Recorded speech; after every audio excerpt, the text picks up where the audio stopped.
गीता में अर्जुन को स्वयं भगवान कह रहे हैं कि उस परमेश्वर की शरण में जा, उसके लिए उन संतों के पास जा जो तत्वदर्शी हो।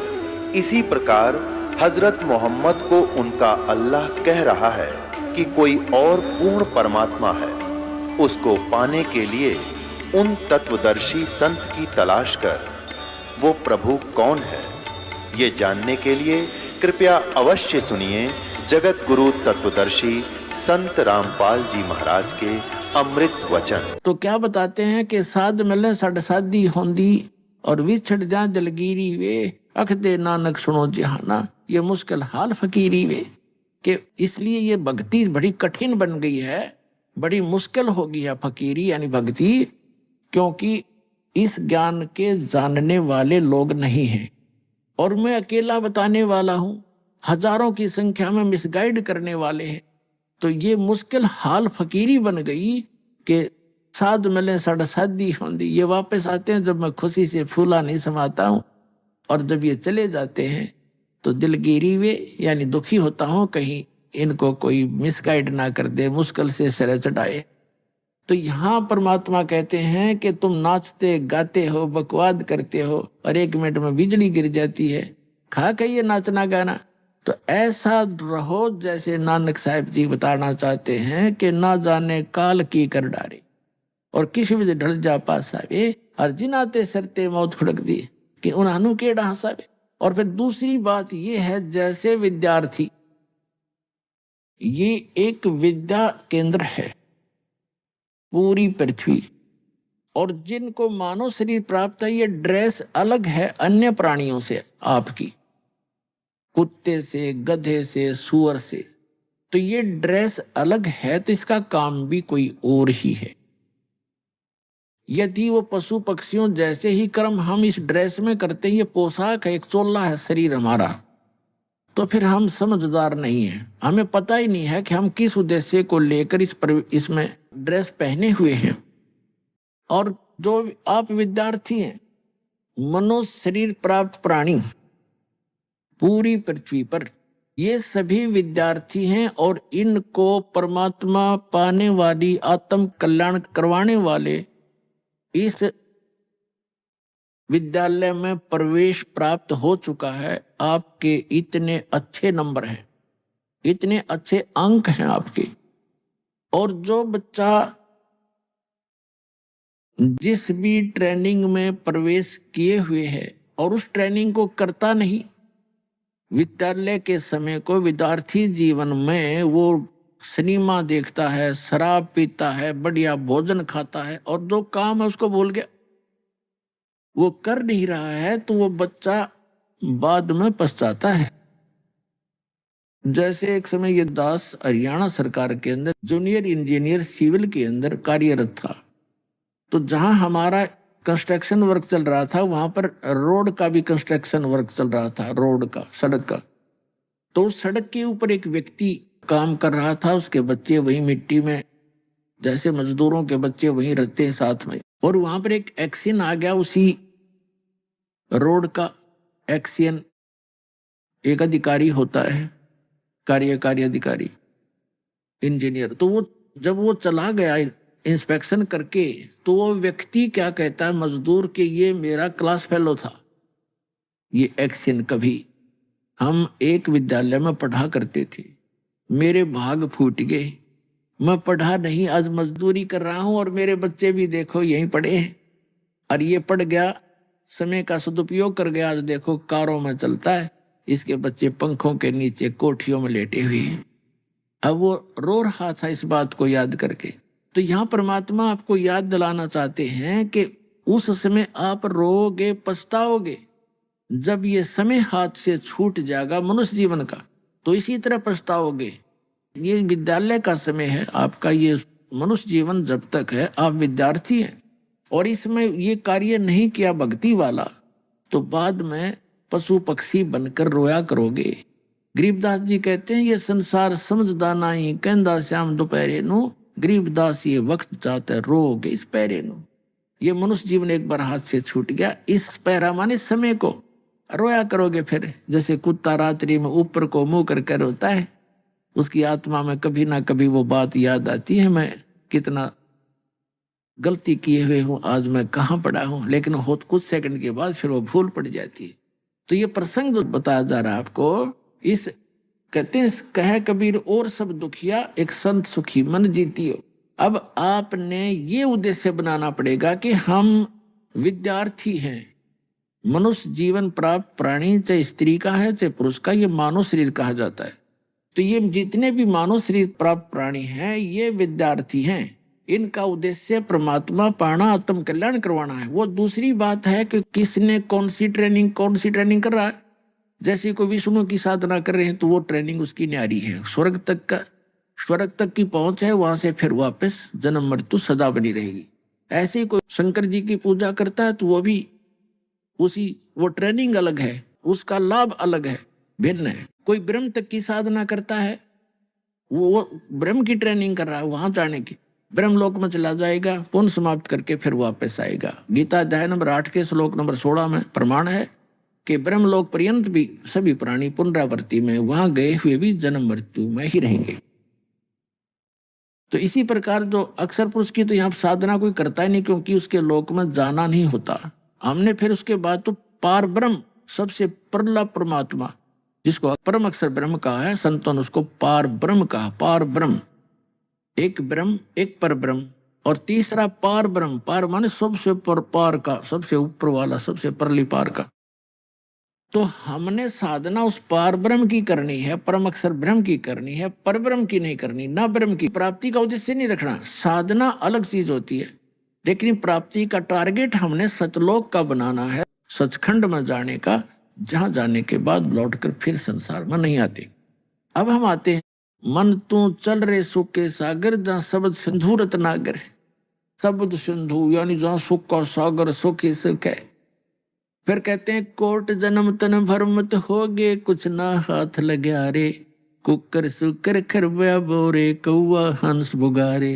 कोटि जन्म तू राजा की, ना मिटी न मन की आशा, भिक्षुक होकर दर दर घूम्या, ये मिला न निर्गुण रासा। इंद्र कुबेर ईश की पदवी, ब्रह्मा वरुण धर्मराया, विष्णुनाथ के पुर को जाके तू फिर भी वापस आया। असंग जन्म तन मरत्या हो गे, जीवित क्यों न मरे रे, द्वादश दर महल मठ बोरे, बहुर ना दे धरे रे। फिर बताते हैं दोजक भिष्ट सभी तैं देखे, राजपाट के रसिया। दोजक भिष्ट सभी तैं देखे, राजपाट के रसिया, तीन लोक से तिरपत नाही, ये मन भोगी खसिया। सतगुरु मिले तो इच्छा मेटे, पद मिल पदे समाना, चल हंसा उस लोक पठाऊं, जो आदि अमर अस्थाना। चार मुक्ति जहां चंपी करती, माया होरी दासी, दास गरीब अभय पद पर से, वो मिले राम अविनाशी। गरीबदास साहिब जी ने परमात्मा को देखा, परमात्मा से प्राप्त स्पिरिचुअल, कंप्लीट स्पिरिचुअल नॉलेज, वो संपूर्ण अध्यात्म ज्ञान के आधार से क्या बताया है कि कोट जन्म तन भरमत हो गए, करोड़ जन्म हो गए, जन्म और मृत्यु प्राप्त करते ने, लेकिन तेरी चलो चलो नहीं मिटी, स्थाई स्थान नहीं मिला, जहां जाने के बाद साधक फिर लौटकर कभी संसार में नहीं आते, वो स्थान नहीं मिला। कोटि जन्म तो भरमत हो गए, कुछ ना हाथ लग्या रे, और कुकर कुत्ता सुकर सुअर खरगदा, कुकर सुकर खरबा बोरे, कौवा हंस बुगारे। और कोटि जन्म तू राजा की न, मिटी न मन की आशा, और भिक्षुकों का दर दर घूम्या, ये मिला ना निर्गुण रासा। अब ये मार्ग ना मिलने से आप करोड़ जन्म राजा भी रह लिए, और ऐसे भी साधक रहे हो कि घर त्याग कर जंगल में वन में जा बैठे, भूख लगी नगरी में आए, थोड़ा बहुत आहार मांग ले गए, रोटी, उसी रोटी को सुखा दिया, जंगल में रख लेते थे, ऐसे सूख जाती थी, उनको अगले दिन भेकर खाते थे, दो दो तीन तीन दिन उनको भे कर खाकर अपना टाइम पास करते थे, थोड़ा सा आहार करते रहते। लेकिन साधना सतना होने से उनके आधार से क्या बना, इंद्र कुबेर ईश की पदवी, ब्रह्मा वरुण धर्मराया, विष्णुनाथ के पुर को जाके फिर भी वापस आया। उन साधनाओं से इंद्र की पदवी भी प्राप्त कर ली, स्वर्ग के राजा भी बन गए, कुबेर भी धन के देवता, वित्त मंत्री भी बन गए, और इस ब्रह्मा विष्णु महेश तक की पदवी भी तुमने प्राप्त कर ली, क्योंकि ब्रह्मा विष्णु महेश की भी जन्म मृत्यु होती है, अभी आपको प्रमाणित कर दिया। इंद्र कुबेर ईश की पदवी ब्रह्मा ब्रह्मराया और विष्णुनाथ के पुर को जाके फिर भी वापस है। असंख्य जन्म तो मरता होगे, जीवित क्यों ना मरे। अब यहां बताया कि मिला ना निर्गुण रासा तुझे, ये सत साधना ना मिली, ये मार्ग नहीं मिला सही भक्ति का।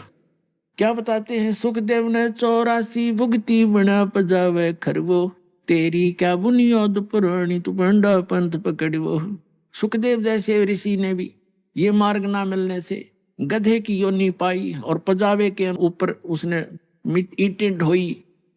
कहते सुखदेव ने 84 भुगती बना पजावे खरवो, तेरी क्या बुनियाद पुरानी तू पेंडा पंथ पकड़वो।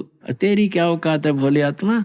तो वो पेंडा माने रास्ता, मार्ग भक्ति का, वो यथार्थ भक्ति मार्ग ग्रहण कर पकड़। फिर बताते हैं, असंग जन्म तन मरता होगे, जीवित क्यों न मरे रे। दवा 10 दर मद महल मठ बोरे, बहुर न दे धोर रे।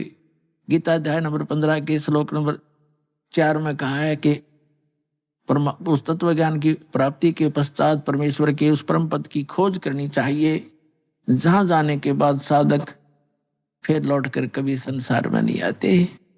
तो यहां बताते हैं कि असंग जन्म तन मरत्या होगे, जीवित क्यों ना मरे रे। अब जैसे पुणात्माओं जीवित मरना है, इच्छाओं को घटाना है।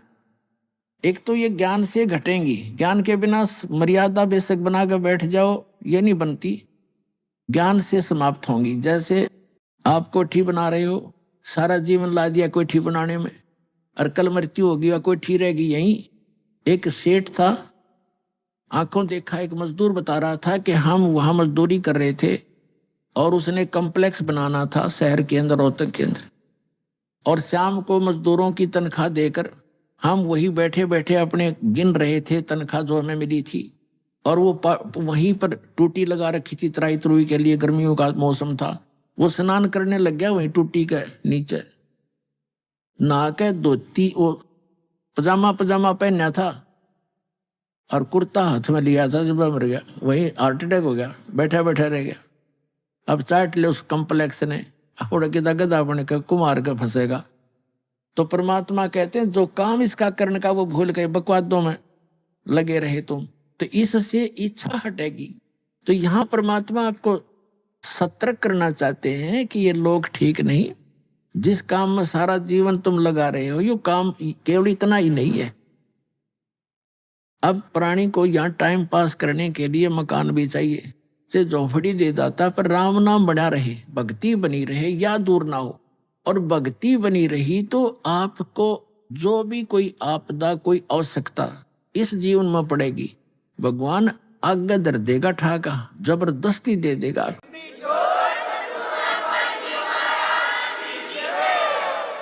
अब परमात्मा कहते हैं कल्पे कारण कौन है, कर सेवा निकाम। सेवा माने पूजा, के निष्काम भाव से भक्ति कर और मन इच्छा फल देऊंगा जब पड़े मेरे तक काम। जब तुझे मेरे सतर का काम होगा, तेरे प्राप्ति आओगी, मुझे नहीं दिखती।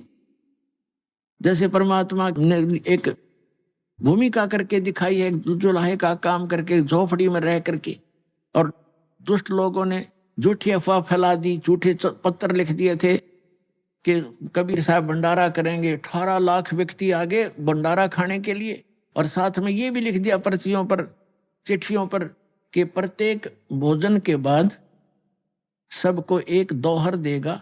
बहुत अच्छा कंबल होता था, कंबल टाइप दोहर, कंबल नहीं होते थे बल्कि दोहर ही ज्यादा प्रचलित थी उसमें, बहुत सुंदर महंगी। और एक असरफी, एक सोने की मोहर, आज तक 30,000 का होता है 10 ग्राम सोना, वो एक मोहर इतनी होती है 10 ग्राम की, कि वो दक्षिणा देगा। इस लालच में सारे तागे पृथ्वी के जितने साधु संत थे, नकली असली, और परमात्मा एक झोपड़ी में बैठे, शाम का भोजन है तो सुबह का अन्न नहीं होता, ऐसी स्थिति में 18 लाख व्यक्ति आगे। तो कहते हैं एक लीला की दाता ने, वो स्वयं ही हमारे को दृढ़ता लाने के लिए कि तुम भक्ति करना चाहो तो मैं बताऊं ऐसे करते रहो, और तुम्हारे ऊपर कोई भी ऐसी कोई दिक्कत आएगी, किसी भी सतर्कता में आगे खड़ा पाऊंगा। तो यहाँ परमात्मा ने दूसरा रूप बनाया केशव बंजारे का, और सतलोक में गए भगवान, वहां से 9 लाख बैलों के ऊपर, पहले बैलों के ऊपर ही ट्रांसपोर्टेशन होता था, ट्रांसपोर्ट का काम, गाड़ियां भी नहीं थी, जंगलों में से चलना होता था, बैलों के ऊपर जैसे गधे का बोरा होता है ऐसा डाला करते थे।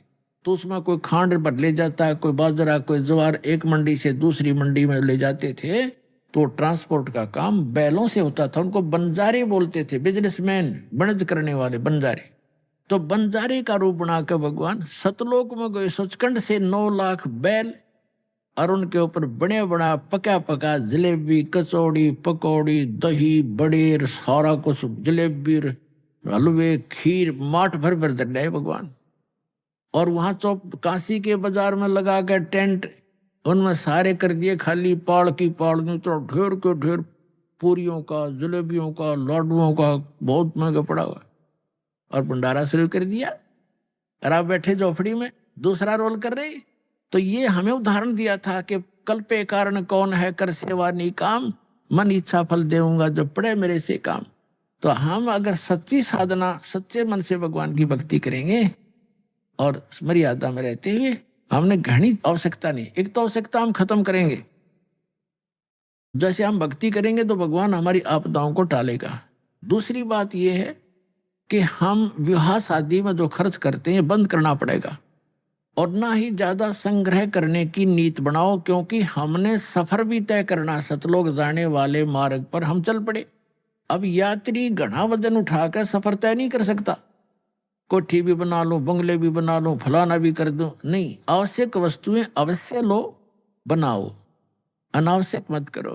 रीति रिवाज खत्म करो जो यहाँ बेतुकी बना रखी है।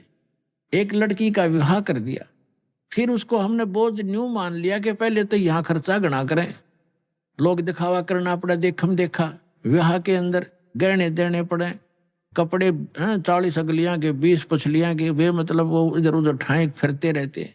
फिर कोई त्योहार आता है या कोई लड़की का लड़का हो गया, एक ब्याह और शुरू हो गया आजकल, नो के वो पी लिया, और फिर वो कुआ पूजना चाहिए, भगवान पूजे वो कुएं ने, कोई बात हुई है। तो इस तरह के जो सूचक बात आदि हैं, ये बेमतलब की परंपराएं हैं, ये खत्म करनी पड़ेंगी भगत ने। भगत ने जगत की तरफ देखना नहीं चाहिए। अगर जगत की तरफ भगत देखेगा तो सफर पर चल नहीं सकेगा। और परमात्मा कहते हैं कुल करने के कारण ये हंसा गया बिगो, और फिर यू कुल के कर लेगा जब तुम 4 पाया का हो। आज तो इस कुल के रिवाजों को देखकर भक्ति से दूर हो गया लोक लाज में आके। तो फिर परमात्मा कहते हैं यो कुल, ये तेरा जो खानदान है, जो तेरे मोहल्ले के लोग हैं, गांव के, ये फिर तुझे कैसे बचा देंगे जब तू 4 पाया का गधा बन के खड़ा हो गया, बैल बन के खड़ा हो जाएगा। तो यहाँ परमात्मा कहते हैं कुल करनी के कारण, कुल की परंपराओं के कारण हंसा गया बिगो, ये भक्त डगमग हो गया और छोड़ गया मार्ग को। तो तब कुल यू के कर लेगा जब तू 4 पाया का हो। तो इन सब बातों को याद करके हमने जगत को नहीं देखना, भगत ने भगत को ही देखना होता है, और परमात्मा के नियम का पालन करके आगे बढ़ना है। अब क्या बताते हैं, तो जग बहिष्ठ सभी तय देखे, राजपाट के रसिया, और 3 लोक से भीतर पतना ही यो मन भोगी खसिया। अब इस मन की ऐसी गंदी वृत्ति है। हमारे गांव का एक बहुत पुराने समय में एक्सीन बन गया, कार्यकारी अधिकार इंजीनियर सिविल के अंदर, उसने 3 कोठी बना दी। अच्छा धन दान था, 2 लड़के थे, उसकी दुर्घटना होगी, दुर्घटना पैरालाइज होकर मरा। 3 कोठी बेटे 2।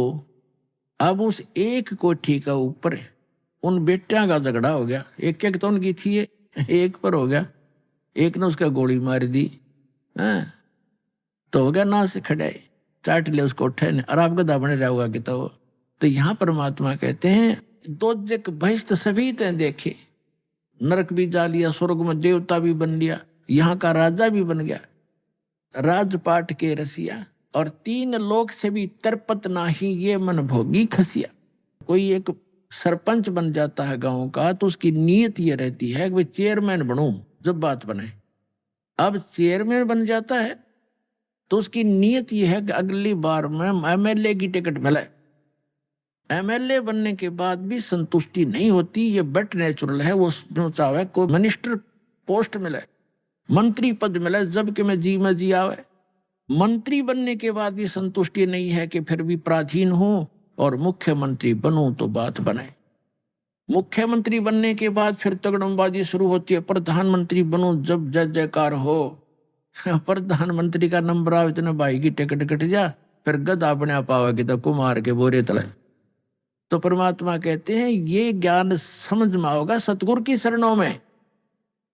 जैसे परमात्मा बार बार हमें कितने भाव से समझाते हैं, हमारे को कितने प्रकार से समझाते हैं।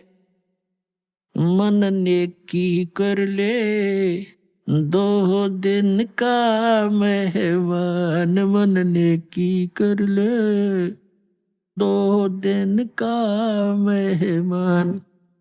फिर क्या बताते हैं, आखिर तुझको कौन कहेगा गुरु बिन आत्म ज्ञान, मन ने की कर ले 2 दिन का मेहमान।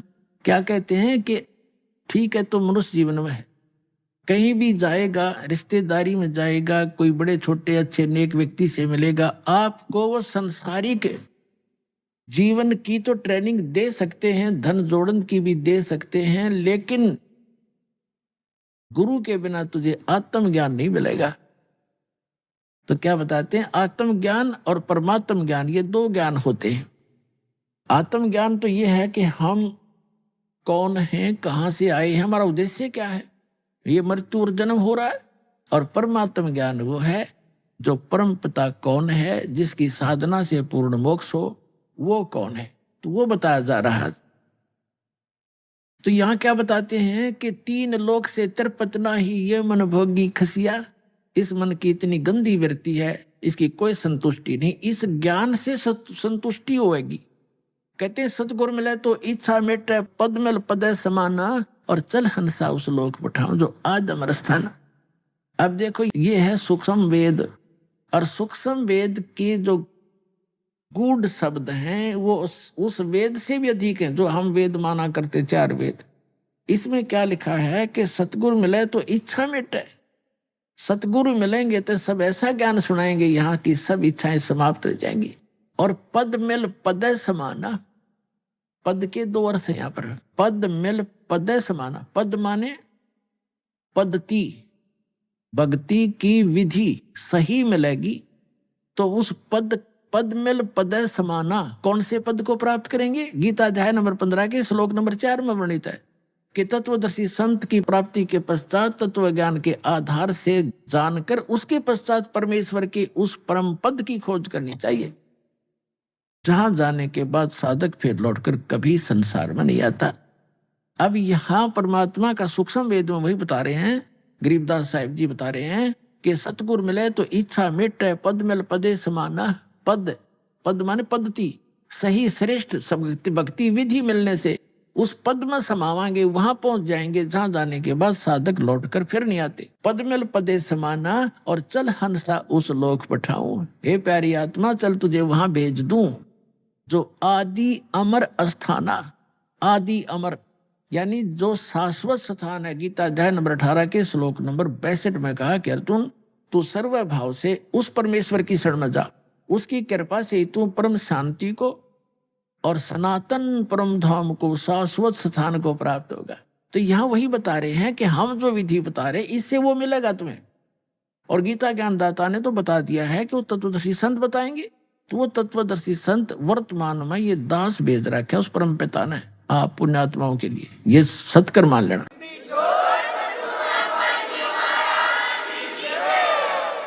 अब क्या बताते हैं कि सतगुरु मिले तो इच्छा मिटे।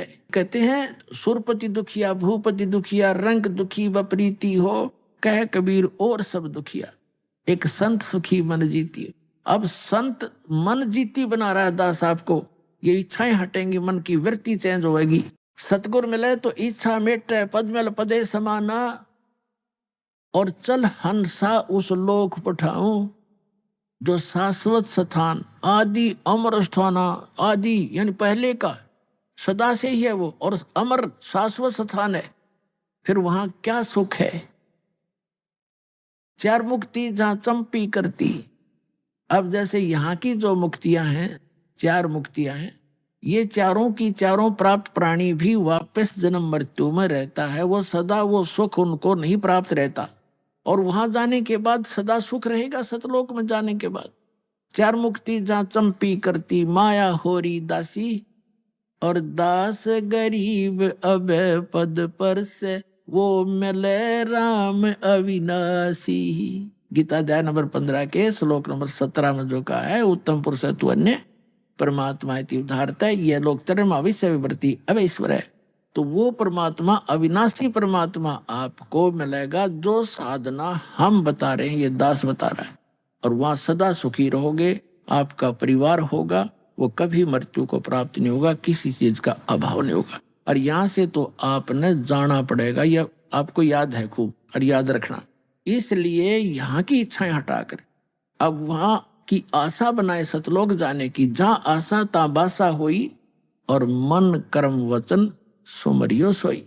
कबीर परमेश्वर जी हम सभी आत्माओं के जनक हैं, ये हमारे हमदर्द हैं, हमारे पिता हैं। अध्यात्म मार्ग से हम अपरिचित होने के कारण अपने पिता को हम पहचान नहीं पाते, जिसके परिणाम स्वरूप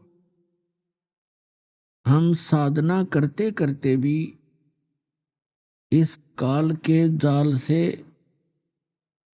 हम नहीं निकल पाते। ये काल का एक भयंकर जाल है, इस जाल से निकले बिना हमें सुख नहीं हो सकता, हमारी जन्म मृत्यु समाप्त नहीं हो सकती। और अभी तक जो भी हमें अध्यात्म ज्ञान मिला था वो यूजलेस था, बेसलेस था, निराधार था, झूठा था। जितने भी संत ऋषि महर्षि जो सतयुग से लेकर आज तक रहे हैं, इन सभी ने परमात्मा को निराकार बताया है। और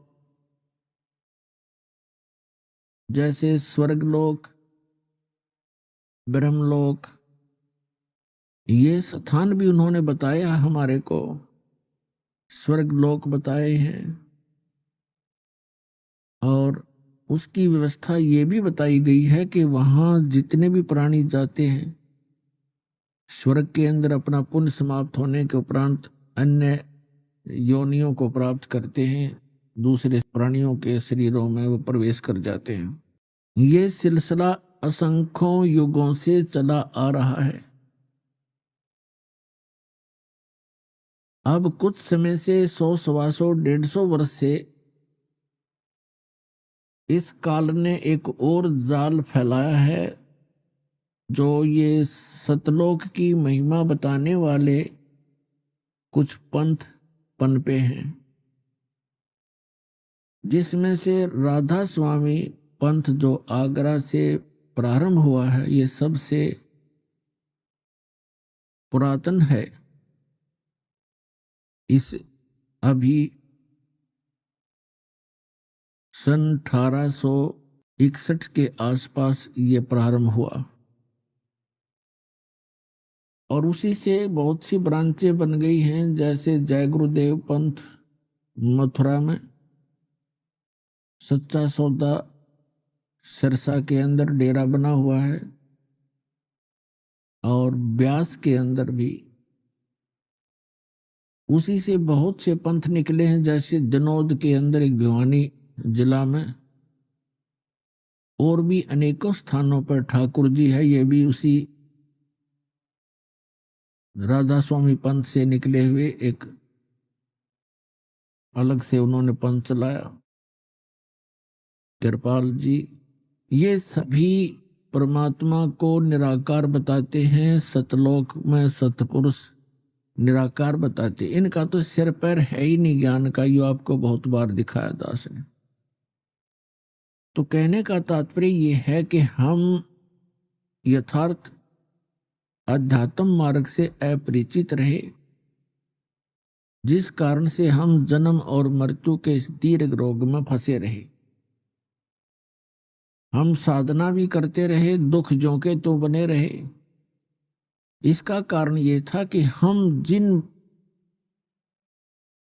भगवानों को, जिन देवों को हम पूर्ण परमात्मा मानकर पूजा करते थे,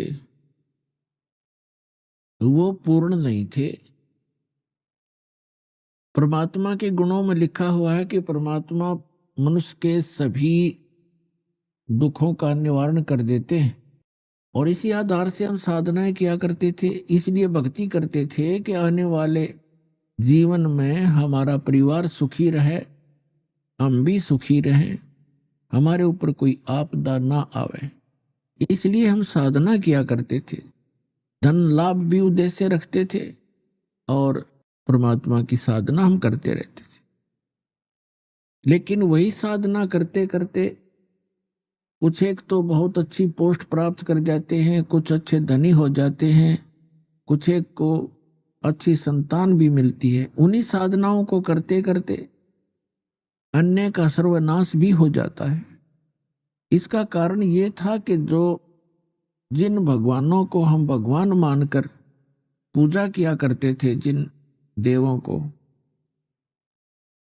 उनसे कोई लाभ नहीं हो रहा था। वो पूर्व जन्म के संस्कार ही सबके फल रहे थे।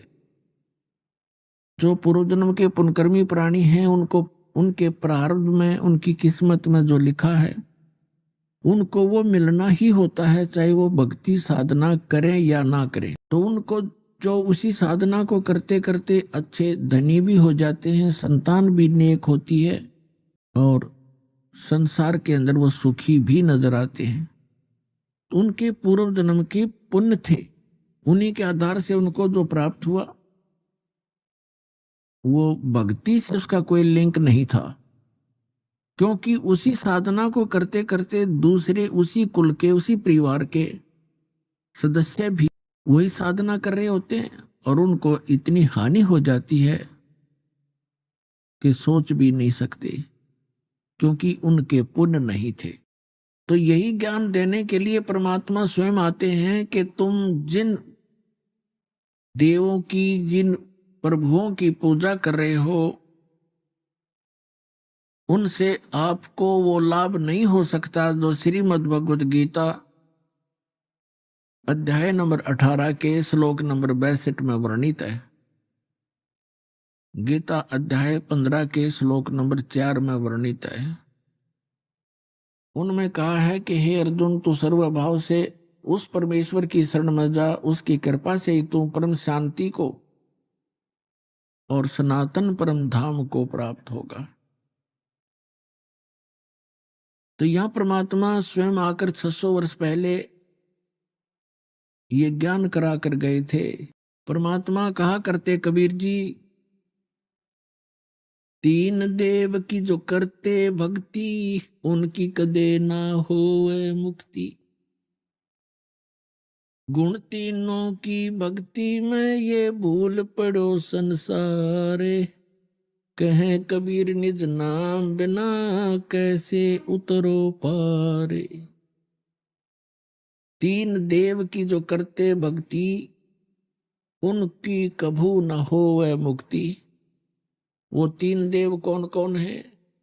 श्री ब्रह्मा जी रजगुण, श्री विष्णु जी सतगुण और श्री शंकर जी तमोगुण।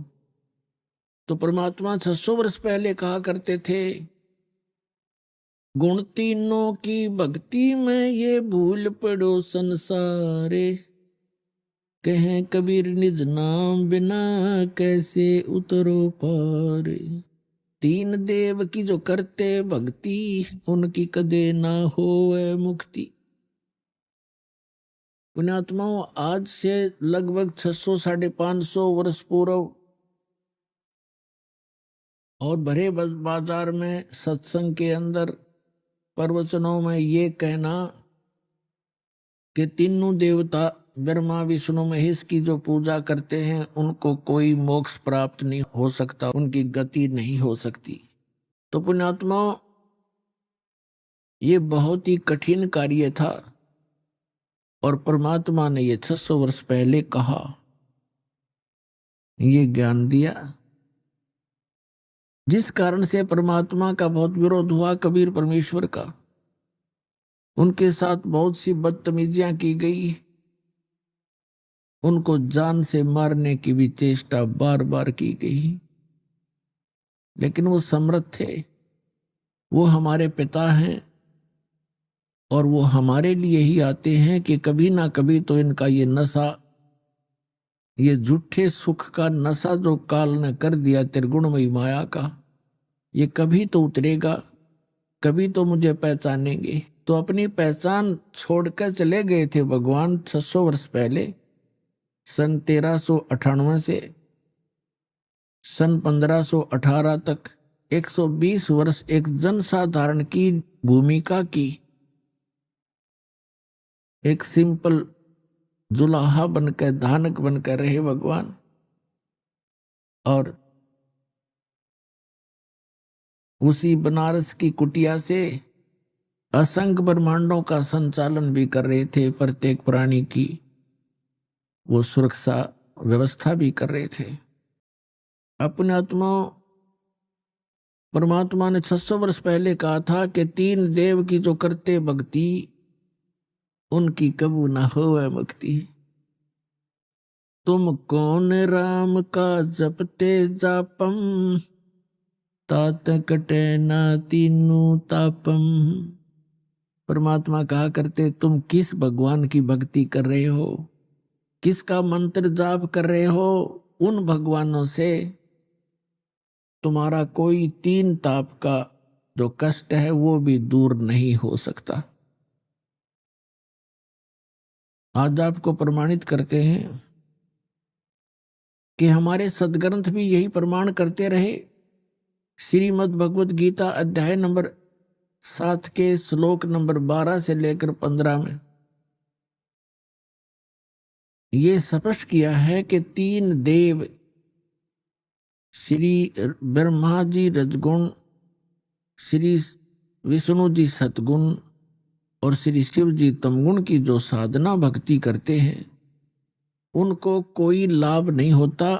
इसके विपरीत श्रीमद् भगवत गीता में कहा कि इन तीनों गुणों पर आधारित, तीनों गुणों रजगुण ब्रह्मा सतगुण विष्णु तमगुण शिव जी की साधना से मिलने वाले लाभ पर अक्षणिक लाभ है, इसके ऊपर जिनकी बुद्धि सेट हो गई है और किसी की बात सुनने को तैयार नहीं है, उनको कहा है राक्षस स्वभाव को धारण किए वे मनुष्यों में नीच और दूषित कर्म करने वाले मूर्ख।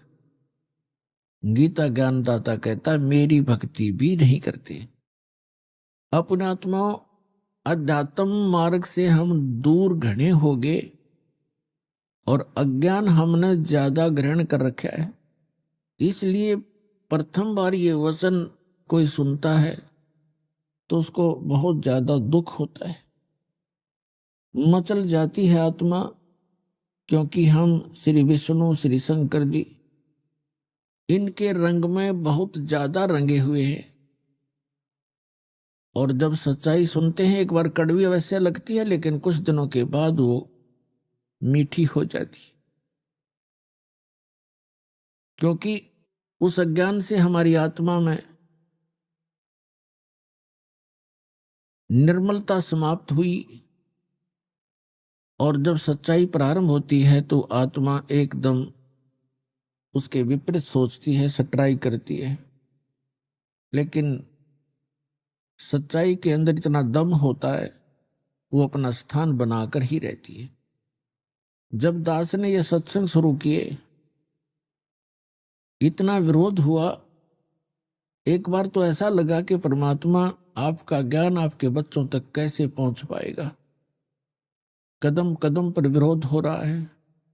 किसी भी वर्ग में देखिएगा, सभी ये कहने लगे कि रामपाल तो निंदा करता है, लेकिन इस दास को पता था कि निंदा नहीं, एक परोपकार कर रहा हूं। जैसे सदग्रंथों को आपके रूबरू कर रहा हूं, और जिन भी ऋषि महर्षि आचार्यों शंकराचार्यों या किसी संत मंडलेश्वर ने जो भी ज्ञान उन्हीं संतों को आधार मानकर बताया है, उसके अनुभव को और वेदों और गीता और पुराणों से तुलना कर देता हूं। मेरा सिर्फ इतना सा काम है कि हमारे सदग्रंथ सत्य है, इसके विरुद्ध जो जिसका ज्ञान है वो असत्य है, शास्त्र विधि त्याग कर मनमाना आचरण है, वो यूजलेस है, व्यर्थ। इसको एक आलोचना ना समझें, इसको एक परोपकार समझें। जैसे ये कई शरारती व्यक्ति, कुछ असामाजिक तत्व नकली नोट छाप देते हैं 500 और 1000 रुपए के। जब सरकार को पता चलता है तो वो क्या करते हैं, ओरिजिनल और डुप्लीकेट दोनों साथ साथ दिखाते हैं समाचार पत्रों में, मीडिया और इलेक्ट्रॉनिक मीडिया टीवी चैनलों पर, और वो बताते हैं कि देखो ओरिजिनल में ये वस्तु है और डुप्लीकेट ये ऐसा है, इसमें ये नहीं है, ये त्रुटि है। तो कोई ये कहे कि सरकार आलोचना कर रही है दूसरों के नोटों को, तो जची नहीं बात। ठीक इसी प्रकार वो सरकार एक बहुत बड़ी परोपकार कर रही है, नहीं तो लाखों लोग लुट जाते। तो यही उद्देश्य दास का है कि आपके ओरिजिनल और डुप्लीकेट ज्ञान को दोनों को रूबरू कर रहा हूं, और इससे आपको पहचान होगी सत्य और असत्य की, आपका जीवन नाश होने से बच जाएगा। तो इसका परिणाम अब अच्छा निकल रहा है। अब आपको दिखाते हैं श्रीमद् भगवद गीता, ये एक अनमोल ग्रंथ है, ये चारों वेदों का इसके अंदर सारांश है, और इसके अंदर बहुत ही सिस्टेमेटिकली ज्ञान दिया हुआ है, तरतीब वाइज दिया हुआ ज्ञान है। लेकिन हमारे धर्मगुरु हमारे अध्यात्म मार्ग के इन ग्रंथों को, आध्यात्मिक ग्रंथों को, सदग्रंथों को समझ नहीं सके, जिस कारण से ये हमें लोक वेद सुनाते रहे। लोक वेद का अर्थ होता है दंत कथा, अक्षेत्रीय ज्ञान। लोक वेद, अक्षेत्रीय ज्ञान, दंत कथा, सुना सुनाया ज्ञान एक दूसरे से जो सत्य ना हो, उसको लोक वेद कहते। कबीर परमेश्वर जी कहते हैं, पीछे लाग्या जाऊं था मैं लोक वेद के साथ, और रस्ते में सतगुरु मिल गए, दीपक दे दिया हाथ। जैसे परमात्मा हमारे को समझाने के लिए अपने ऊपर ही वो सब उदाहरण कोड करते हैं, एग्जाम्पल कोड करते हैं, उदाहरण लगाते हैं। क्या बताना चाहते हैं परमात्मा के पहले में लोक वेद यानी सुने सुनाए अपने धर्म मजहब अक्षेत्र में जो भी साधनाएं पूजाएं चल रही थी, उस लोक वेद के आधार से भक्ति कर रहा था। फिर सतगुरु मिल गए जिसने तत्व ज्ञान रूपी टॉर्च दीपक हमें दे दिया। अब उस तत्व ज्ञान रूपी टॉर्च यानी दीपक की रोशनी में अब हम भटक नहीं सकते, हम सीधे रास्ते चलेंगे जो मालिक ने बताया है। आइए अब हम उन श्रद्धालुओं के अनुभव जानते हैं जो जगत गुरु तत्वदर्शी संत रामपाल जी महाराज जी से दीक्षा प्राप्त कर चुके हैं तथा उनके द्वारा बताए गए भक्ति मार्ग पर चल रहे हैं। नमस्कार सर। नमस्कार सर। सर क्या नाम है आपका? मेरा नाम नीलमणि दास है। मैं जांजगीर चांपा छत्तीसगढ़ का रहने वाला हूं और अभी फ़िलहाल गुड़गांव में एक यूएक्स डिज़ाइनर की पोजीशन पे कार्यरत हूं। सर संत रामपाल जी महाराज से नाम दीक्षा आपने कब ली? मैंने संत रामपाल जी महाराज से नाम दीक्षा 20 मई 2014 को ली थी। सर संत रामपाल जी महाराज से नाम दीक्षा लेने से पहले क्या आप कोई भक्ति साधना भी करते थे? जी सर, मैं आशाराम से जुड़ा हुआ था। आशाराम जी की भक्ति करता था। ऑलमोस्ट मुझे 6 साल हो गए थे उनकी भक्ति करते करते, और उनकी भक्ति करते करते कुछ खास वैसे तो लाभ नहीं हुआ था, बट थोड़ी बहुत जो बुराइयां थी मेरे अंदर में वो छूट गई थी, मगर ऐसा कुछ एडवांस लेवल पे कुछ लाभ नहीं हुआ था सर जी। तो फिर क्या कारण बना कि आप संत रामपाल जी महाराज की शरण में आए? जी मैं एक साइंस का विद्यार्थी हूँ सर। मैं मतलब आईआईटी बॉम्बे में मैंने पढ़ाई भी की है, तो मेरे भैया पहले ही संत रामपाल जी महाराज से नाम दीक्षा ले चुके थे। तो उनके साथ मैंने बहुत आर्ग्यूमेंट किया कि भैया ये क्या हो सकता है, मतलब इंसान कैसे भगवान का रूप का दर्जा मिल सकता है किसी को। तो मैंने बहुत आर्ग्यूमेंट किया। मैं आसाराम जी की पॉइंट ऑफ उनके टाइम पे भी मैंने बहुत आर्ग्यूमेंट किया था कि नहीं, साइंस से बड़ा तो कुछ है ही नहीं, मतलब विज्ञान ही है सब कुछ गॉड का एग्जिस्टेंस आप ऐसे किसी आदमी को नहीं बता सकते। लेकिन जब उनसे बहुत डिस्कशन चला मेरा, संत रामपाल जी महाराज के मैं आश्रम गया। मैं आश्रम जाने के दौरान मुझे ये लगा कि ये तो बिल्कुल अलग जगह है। यहाँ पे लोगों को मुफ्त में खाना सोने का व्यवस्था, क्योंकि आशाराम के पास में मैं जा चुका था, वहाँ पे पैसे से आपको दिया जाता था, मतलब आप पैसे कूपन कटाओ और उसके बाद में आपको दाल चावल मिलती थी। वहाँ पे इतना कोई व्यवस्था नहीं था। बड़े जो पैसे वाले हैं उनको आगे बैठाया दिया जाता था, हम लोग बहुत पीछे बैठते थे और कहीं से दूर में तो छोटी मोटी झलकी मिलती थी आशाराम जी की। लेकिन यहाँ पे देख रहा हूँ सारे लोग आके आराम से परमात्मा आशीर्वाद दे रहे हैं। और उसी दौरान पे मुझे थोड़ा सा मन में तो कहीं विचार हुआ, नहीं यार, मैंने कहीं और भी भक्ति की है तो यहाँ पे भी आकर एक कोशिश की जाए। संत रामपाल जी महाराज से मैंने नाम उपदेश लिया, संत रामपाल जी महाराज ने आशीर्वाद भी दिया। और मुझे सबसे एक आश्चर्य बात और लगी सर कि आप किसी भी व्यक्तिजन के आश्रम में जाएं, आशाराम जी को ले लें या किसी और भी बहुत सारे संत और जो पुरुष अपने आप को बताते हैं उनके आश्रम में जाएंगे तो वो लोग इंडिविजुअली आपको आकर आशीर्वाद नहीं देते हैं। मतलब जो मैंने नोटिस किया संत रामपाल जी महाराज के आश्रम में, वो हर एक शिष्य को आकर उनके सर पर हाथ रखकर आशीर्वाद दे रहे थे, जो कि अपने आप में एक बहुत बड़ी बात है। मतलब कौन से एक आप इतने बड़े पदवी पे पहुंच गए हो तो अपने आप को समझने लग जाते कि नहीं मैं तो आई एम गॉड। तो वो चीज़ मुझे लगा कि नहीं यार, वो तो एकदम बिल्कुल अपने आप को ऐसे दर्शा रहे हैं जैसे कि नहीं बेटा मैं तुम्हारा गुरु हूँ और तुम लोग शिष्य हो और तुम्हारा जितना भी दुख और ज़िंदगी में जितने कष्ट हैं उसको निवारण करना मेरा ही काम है। तो मतलब ये चीज़ मुझे दिखा और इसके बाद मैंने तो निश्चय कर लिया कि नहीं, मुझे संत रामपाल जी महाराज से नाम उपदेश लेना चाहिए। सर आप साइंस पर विश्वास करते हैं, फिर आपने संत रामपाल जी महाराज से नाम दीक्षा ली। हम आपसे पूछना चाहेंगे कि अभी आपकी क्या क्वालिफिकेशन है, आप क्या काम करते हैं?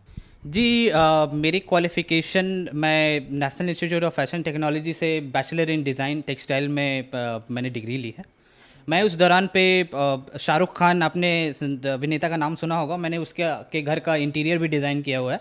ये इंडिया टुडे के आर्टिकल में पब्लिश भी है। आप मेरा नाम अगर नील मनी करके इंडिया टुडे टाइप करेंगे तो आपको मिल जाएगा। उसके आर्टिकल में, टॉप आर्टिकल में ही मेरा नाम है। और वो शाहरुख खान के इंटीरियर करने के बाद बहुत बड़े बड़े डिज़ाइनर्स के भी साथ भी मैंने काम किया, जिनमें से मनीष अरोरा है और करण जौहर, वरुण बहल के साथ भी काम किया। और वो छोटी छोटी बहुत उपलब्धियां थी जिसको संजो कर मैंने मास्टर डिग्री के लिए भी कोशिश करी। मास्टर डिग्री में मैंने आईआईटी बॉम्बे का एग्ज़ाम दिया। पहली दफ़ा जब एग्ज़ाम दिया था तो उस वक्त मेरा सिलेक्शन नहीं हुआ था। आईआईटी गुवाहाटी शायद मिलता बट नहीं भी मिल रहा था। लेकिन दूसरी दफ़ा आईआईटी बॉम्बे मिला मुझे और ऑल इंडिया रैंक 27 मैंने प्राप्त किया। आईआईटी बॉम्बे में मैंने इंडस्ट्रियल डिज़ाइन, जिसको आप बोल सकते हैं कि स्पेसिफिकली उसका स्पेशलाइजेशन ह्यूमन कंप्यूटर इंटरेक्शन था, उसमें मैंने पढ़ाई की। और उसके बाद अभी फ़िलहाल मैं एक अमेरिकन कंपनी थॉटवर्क्स में एक सीनियर यूएक्स स्पेशलिस्ट के रूप में कार्यरत हूँ। आईआईटी बॉम्बे में मुझे गोल्ड मेडल भी मिला है, जिसमें फाइनल डिग्री का जो आपको प्रोजेक्ट सबमिट करना होता है उसमें मुझे गोल्ड मेडल मिला, बेस्ट स्टूडेंट का अवार्ड मिला था मुझे। और संत रामपाल जी महाराज के ही आशीर्वाद से मेरा आईआईटी बॉम्बे में सिलेक्शन हुआ था। आईआईटी एक इतनी बड़ी संस्थान है, मतलब लाखों बच्चे वहाँ एडमिशन के लिए तड़पते हैं, मरते हैं, मतलब कि नहीं वो वहाँ पे हमारी एडमिशन हो जाए। लेकिन सिर्फ आशीर्वाद मात्र से, संत रामपाल जी महाराज के आशीर्वाद मात्र से वो सिलेक्शन हो गया था मेरा। और ये मैं ये आपको ये भी बात बताना चाहूँगा, मैं संत रामपाल जी महाराज के पास में मैं 2013 में भी एक बार जा चुका था, जिस समय भैया ने मुझे बोला कि तुम जाकर आश्रम देखो, तुम्हें नाम उपदेश लेने का इच्छा करेगा तो ज़रूर लेना। उससे पहले भी एक बार मैं गया था, जिस दौरान पे मैंने उसी वक्त बोला था भैया को कि अगर मुझे आईआईटी बॉम्बे में मेरा सिलेक्शन हो जाए ना भैया, तो मैं पक्का नाम काम देश लूँगा, तो मुझे समझ में आ जाए कि हाँ यही, कि ही इज़ द गॉड। तो जैसे ही मैंने बोला कि संत रामपाल जी महाराज से मेरी वार्तालाप भी हुई, मैंने उनको बोला कि मैं IIT बॉम्बे में मैं एडमिशन चाहता हूँ, तो उन्होंने एकदम आशीर्वाद दिया और बोला बेटा हो जाएगा, और हो ही गया। मतलब इससे बड़ी चीज़ और क्या हो सकती है। नीलमणि जी, आपने IIT मुंबई से अपनी पढ़ाई पूरी की है और आप गोल्ड मेडलिस्ट स्टूडेंट रहे हैं। संत रामपाल जी महाराज के बारे में ये कहा जाता है कि उनसे श्रद्धालु अंधश्रद्धा के तहत जुड़ते हैं। कम से कम आप जैसे लोग जो टॉप IIT कॉलेज में गोल्ड मेडलिस्ट स्टूडेंट हैं, टॉप इंजीनियर्स, टॉप डॉक्टर्स जो संत रामपाल जी महाराज से जुड़ रहे हैं, आप लोगों को तो हम नहीं कह सकते कि आप लोग संत रामपाल जी महाराज से अंधश्रद्धा के तहत जुड़े हैं। तो क्या ये धारणा बनाई गई है या ये धारणा कहीं ना कहीं तक ठीक है? मैं आपको बताता हूँ, IIT के 70-80% स्टूडेंट को आप देख लेंगे वो एथीज़म की ओर जा रहे हैं, मतलब वो कंप्लीट एथिस्ट होते जा रहे हैं। उनको गॉड पे में यकीन ही नहीं है कि गॉड का एग्जिस्टेंस है, इसने इस पर्टिकुलर यूनिवर्स को किसने क्रिएट किया है। अरे भाई, आप बोलते हो कि ये गैलेक्सी इतना बड़ा है, मुझे दिखाई नहीं देता, इतना अभी तक आप मानिए सर कि जितने सारे आपके फिलोसोफर हैं, जितने सारे आपके साइंटिस्ट हैं, इवन आप बोलिए ना तो जो IIT से मास्टर डिग्री लेते हैं उनको आप एक जूनियर साइंटिस्ट भी बोल सकते हैं, और मैं एक जूनियर साइंटिस्ट भी हूँ। लेकिन आप जो छोटे छोटे जितने भी वहाँ पे स्टूडेंट हैं, आप उनसे जाकर आप ये पूछेंगे ना, उनका जो विश्वास है गॉड की ओर बिल्कुल भी बदल चुका है। मतलब लोग इतने ज़्यादा अंधविश्वास की ओर जा चुके हैं कि आपको यकीन नहीं होगा। और ये संत रामपाल जी महाराज को इस तरीके से ठहराना, उन्होंने एक एक चीज़ को, हर एक शास्त्रों को खोल के, वेद को, सभी चीज़ों को बताया है कि कहाँ पे भगवान का जिक्र है और वो भगवान आखिरकार कौन है, और हमें किस भगवान का पूजा करना चाहिए, किस तरीके से करना चाहिए, और सही तरीके का गुरु कौन है। उन्होंने तो सिर्फ यही बताया। मेरे ख्याल से शायद ये चीज़ जितने भी और धर्म गुरु थे उनको पची नहीं होगी, क्योंकि उन्हें उनका जो व्यवस्था चल रहा है आजकल का, शायद हो सकता है कि जिस तरीके से ये ज्ञान प्रचार हो रहा था तो उनको लगता है कि शायद मेरा बंद हो सकता है, इसलिए उन्होंने इस तरीके का षड्यंत्र रचा। ये बिल्कुल, आप अगर खुद में पढ़े लिखे हैं, आपको साइंस पे विश्वास है, आप थोड़ा बहुत भी मेटाफिजिक्स या फिर आपको लगता है कि मैं अध्यात्म में बिलीव करता हूँ, तो आप किताबों को खोलिए, गीता को खोलिए, आप चारों वेद को खोलिए, पुराणों को खोलिए, जो संत रामपाल जी महाराज सत्संग में बताते हैं, सिर्फ आप उनको देखिए और समझने की कोशिश कीजिए, आपको बहुत परिवर्तन दिखेगा, आपको लगेगा कि एक्चुअल में सच्चाई क्या है। नीलमणि जी, आप हाईली एजुकेटेड पर्सन हैं, आप इन बातों को अच्छी तरीके से जानते हैं। लोग तीर्थों पर जाते हैं, गुरु बनाते हैं, भगवानों की पूजा करते हैं, टॉप इंडिया के हॉस्पिटल और विदेशों के भी हॉस्पिटल कह देते हैं कि आपकी बीमारी लाइलाज है, ये ठीक नहीं हो सकती। प्रूफ के तौर पर वो अपनी रिपोर्ट्स भी दिखाते हैं, और संत रामपाल जी महाराज उन बीमारियों को ठीक कर देते हैं। क्या कारण है? मुझे लगता है कि जो आजकल देखिए, बहुत सारे ऐसी बीमारियां होती हैं जिनको डॉक्टर भी बोल देते हैं कि ये मेरे से पॉसिबल नहीं है, ये ठीक नहीं हो सकता। मैं अपना ही एग्जांपल आपको बताता हूँ। मतलब मैं खुद भी ब्रोंकाइटिस का पेशेंट रह चुका हूँ, इन्हेलर था मेरे पास में, मैंने बहुत सारे डॉक्टर्स के पास गया हूँ जिस दौरान मैं अपने बैचलर डिग्री कर रहा था उस समय, और दिल्ली में पॉल्यूशन बहुत बढ़ा हुआ था, तो उस समय सांस लेने में बहुत तकलीफ़ होती थी।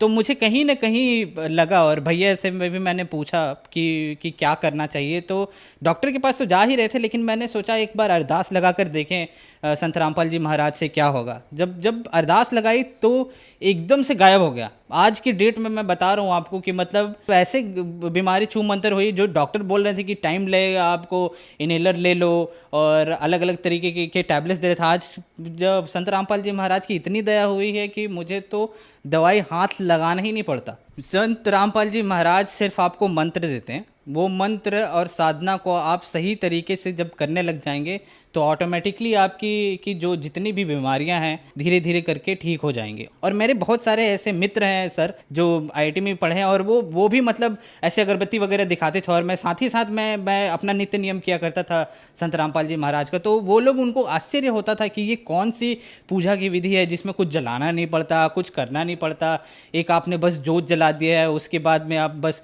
उसको पाठ कर रहे हो, ये क्या है? तो मैं उसी तरीके से उनको समझाने की कोशिश करता, ये जो आप कर रहे हो ये बिल्कुल आडंबर है, ये कहीं लिखा ही नहीं हुआ है। आप मुझे बताओ गीता में कहाँ लिखा हुआ है, किसी वेद में बताओ, पुराण में बताओ। और मैं यकीन मानिए, मैं जिस लड़के के साथ में आईआईटी रूममेट में था, मेरा जो रूममेट था वो रैंक 1 होल्डर था, मतलब ऑल इंडिया रैंक 1। तो वो बहुत बड़ी बात होती है। मतलब वैसे लोगों के भी लोगों में आपको इतनी अंधविश्वास दिखेगी ना, जो कि मतलब जिसको देखा समझा ही नहीं जा सकता। तो मैं कहूँगा कि कम से कम आप संत रामपाल जी महाराज की जो पूजा विधि साधना है उसको समझिए, और जो उन्होंने गीता और वेद शास्त्र पुराण में जो बताए हैं, कम से कम उनको फॉलो कीजिए, देखिए, सत्संग सुनिए, तो आपको समझ आ जाएगा। सर, आप साइंटिस्ट हैं, हम आपसे पूछना चाहेंगे कि संत रामपाल जी महाराज के नामदान सेंटर पूरे इंडिया के साथ साथ विदेशों में भी खुले हुए हैं। संत रामपाल जी महाराज टीवी के माध्यम से नाम दीक्षा देते हैं। तो सर, ये कैसे पॉसिबल हो रहा है? एक संत इतनी दूर बैठकर अपने श्रद्धालुओं को सभी लाभ, उनकी बीमारियां एक मंत्र देकर ठीक कर रहे हैं। मैं तो सर सबसे पहले मैं आपको ये बोलना चाहूँगा कि आपने उनको संत बोलकर, मतलब वो गॉड हैं। मतलब आपको अगर यकीन नहीं होगा, वो गॉड है, साक्षात कबीर साहब हैं। मतलब मैंने लाइफ में बहुत परिवर्तन देखा आपने, मतलब इतनी पढ़ाई किया, ये किया, वो किया, बहुत सारे डिस्कशंस हुए हैं। मतलब मैं झारखंड टॉपर रह चुका हूँ, गोल्ड मेडल जीता है मैंने मैथमेटिक्स में। इन सब का क्या है? ये सब कुछ नहीं है सर, मैं बता रहा हूँ आपको। 2.5-3 लाख रुपए तो सैलरी आज मेरी महीने की। मतलब वो जो भी हो चुका हो सका है, वो सब सिर्फ और सिर्फ संत रामपाल जी महाराज की वजह से हो सका है। जो भी व्यक्ति इस बात को अगर बोलता है कि मतलब मैं साइंस हूँ और मैं आपको चैलेंज कर सकता हूँ, मैं बता रहा हूँ आपको, आप एक बार उनका सत्संग बस सुनकर देखिए, वो साक्षात भगवान है। उन्होंने ये पूरा का पूरा, मतलब वो कितने सारे जो भक्तजन हैं, जितने शिष्य हैं उनका हर एक लाइलाज बीमारी ठीक हो जा रही है। और मैं बता रहा हूँ आपको सर, मैंने तो गुरु जी को, संत रामपाल जी महाराज को उस वक्त देखा था, लेकिन जो भक्त आज जिन्होंने नामदान लिया है, उनको इतना लाभ मिला है, आप यकीन नहीं मानिएगा। मतलब ऐसे ऐसे लोगों की मैंने शिष्यों की मैंने गाथा सुनी है, जिन्होंने बताया कि मेरा पथरी ठीक हो गया, मेरी ब्रोंकाइटिस थी वो ठीक हो गया, मुझे कैंसर का बीमारी था वो ठीक हो गया। ये सब सारी चीज़ें आप देखोगे तो आपको यकीन आ जाएगा कि ये संत नहीं है जिसको आप संत बोल रहे हैं। कबीर साहब भी इसी तरीके से आए थे, उनको भी इसी तरीके से डिस्कार्ड कर दिया गया था, अवॉइड कर दिया गया था। आप उत्तर प्रदेश में भी जाओगे तो मंदिरों के ऊपर में भी इस तरीके से, मतलब उनका जिक्र किया था। उनको बस कवि के रूप में ही देखा जाता है, उनको एक भगवान का दर्जा दिया ही नहीं गया। मैं बोल रहा हूँ एक छात्र होने के नाते कि कम से कम आप उनको भगवान नहीं मानते तो कम से कम उनकी बातों को तो सुनो। आप न्यूटन का लॉ पढ़ते हो, आप किसी गैलीलियो की बातों को सुनते हो, उनको तो समझते हो ना, उनकी बातों को तो मानते हो। आइंस्टाइन ने जो बोला उनकी बातों को मानते हो ना, कि E=mc² होता है, इसको मान लेता हूँ मैं। एक बार मान कर तो देखो कि संत रामपाल जी महाराज क्या बोल रहे हैं। नीलमणि जी, जो श्रद्धालु आज आपको टीवी पर देख रहे हैं, खास करके वो युवा जो आज अपने आप को एथिस्ट यानी नास्तिक कहने पर गर्व महसूस करते हैं, उनके लिए आप क्या कहना चाहेंगे? आजकल के बच्चों को क्या कहा जाए सर, मतलब उनका पता ही नहीं क्या फिलॉसफी हो गया है, क्या थॉट प्रोसेस हो गया है। भगवान पे विश्वास नहीं, शायद माता पिता का इज्जत करना भी भूल चुके हैं। मतलब मोबाइल फ़ोन में चिपके रहना, टिकटॉक पे वीडियोस बनाना, ये सब ऐसी चीज़ें जो शायद यही चीज़ समाज की कुरीतियाँ आपकी ठीक हो जाएंगी। आप एक बार आकर देखो, संत रामपाल जी महाराज के आश्रम आओ। सर मैं आपसे बस इतना कहना चाहूँगा, संत रामपाल जी महाराज का सत्संग सुनो। चैनल पर सत्संग आता है, पीली पट्टी चलती है नीचे पर, उन पे फ़ोन नंबर दिए होते हैं, आप उन पे कांटेक्ट करो, कॉल करो, आपको आसपास के नामदान सेंटर का पता भी चल जाएगा और वहाँ से जाकर भी नाम उपदेश ले सकते हो। जब उनका ज्ञान समझ आएगा तो आप उस फ़ोन नंबर पे कांटेक्ट करके निःशुल्क पुस्तक भी मंगवा सकते हैं। पुस्तक को पढ़िए, पूरा का पूरा मिलान कीजिए बुक बाय बुक। जब आपको समझ आ जाए तो आप नाम उपदेश ले सकते हैं। धन्यवाद जी। सत साहेब।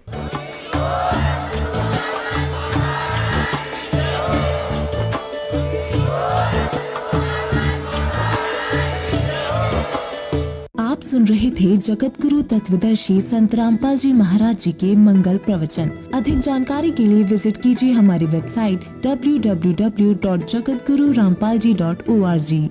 संत रामपाल जी महाराज जी के शुभ आशीर्वाद से पूरे विश्व भर में 500 से भी ज्यादा नाम दीक्षा केंद्र हैं, जिन पर संत रामपाल जी महाराज जी द्वारा ऑनलाइन निशुल्क नाम दीक्षा दी जा रही है। अपने नजदीकी नाम दीक्षा केंद्र का पता करने के लिए संपर्क करें 82228805